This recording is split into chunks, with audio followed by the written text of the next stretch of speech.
बोलो शंकर भगवान की जय। पाठ पूजा चैनल में आज हम हरतालिका तीज की व्रत कथा सुनेंगे। इस कथा में हम ये जानेंगे कि पार्वती जी शिव जी को पति के रूप में पाना चाहती थी और इसी कामना को पूरा करने के लिए पार्वती ने हरतालिका तीज से कठोर तप शुरू किया। पार्वती के तप से शिव जी प्रसन्न हुए और पार्वती को मनचाहा वर दिया था। इसके बाद पार्वती और शिव जी का विवाह हुआ था। इस कथा को पूरी सुनने के लिए आप हमारे साथ इस वीडियो में अंत तक बने रहें और कमेंट बॉक्स में ओम नमः शिवाय जरूर लिखें। हरतालिका तीज का व्रत भाद्रपद मास की शुक्ल पक्ष की तृतीया को किया जाता है। इस दिन शंकर पार्वती की बालू की मूर्ति बनाकर पूजन किया जाता है। सुंदर वस्त्रों, कदली स्तंभों से गृह को सजाकर नाना प्रकार के मंगल गीतों से रात्रि जागरण करना चाहिए।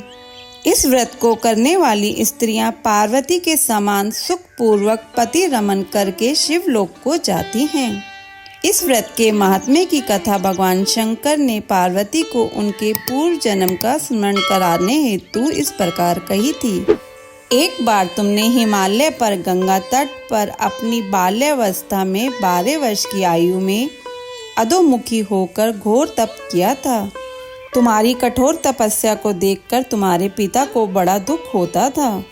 एक दिन तुम्हारी तपस्या और तुम्हारे पिता के दुख के कारण नारद जी तुम्हारे पिता के पास आए और बोले कि विष्णु भगवान आपकी कन्या से विवाह करना चाहते हैं। उन्होंने इस कार्य हेतु मुझे आपके पास भेजा है। तुम्हारे पिता ने विष्णु जी के प्रस्ताव को सहर्ष स्वीकार कर लिया। इसके बाद नारद जी ने विष्णु जी के पास जाकर कहा, हिमालय राज अपनी पुत्री सती का विवाह आपसे करना चाहते हैं। विष्णु जी भी तुमसे विवाह करने को राजी हो गए। नारद जी के जाने के बाद तुम्हारे पिता ने तुम्हें बताया कि तुम्हारा विवाह विष्णु जी से तय कर दिया है। यह अनहोनी बात सुनकर तुम्हें अत्यंत दुख हुआ और तुम जोर जोर से विलाप करने लगी। एक अतरंग सखी के द्वारा विलाप का कारण पूछने पर तुमने सारा वृत्तांत सखी को बता दिया। मैं शंकर भगवान से विवाह के लिए कठोर तप कर रही हूँ।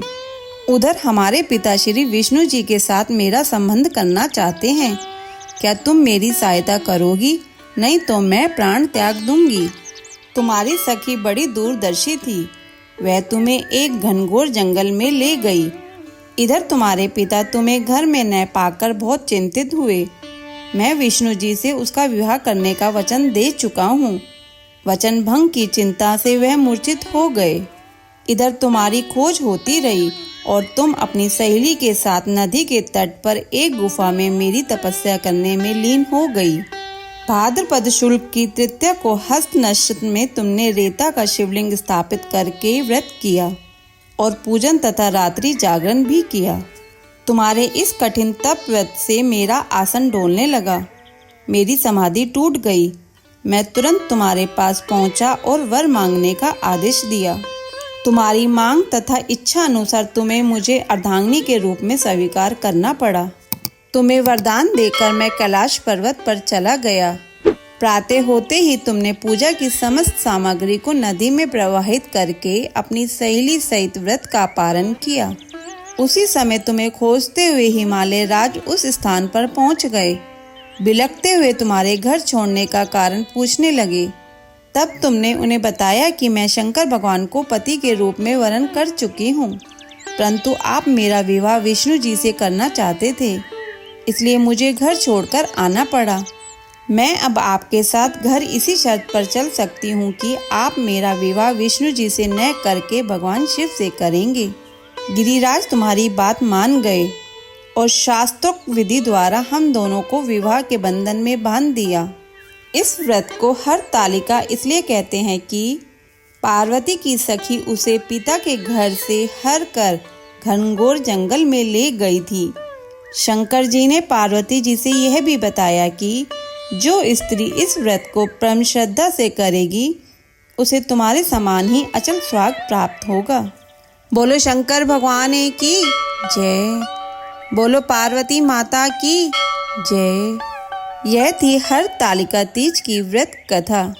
अगर आपको यह कथा अच्छी लगी हो तो वीडियो को लाइक करके शेयर करें और चैनल पे नए हैं तो सब्सक्राइब करें।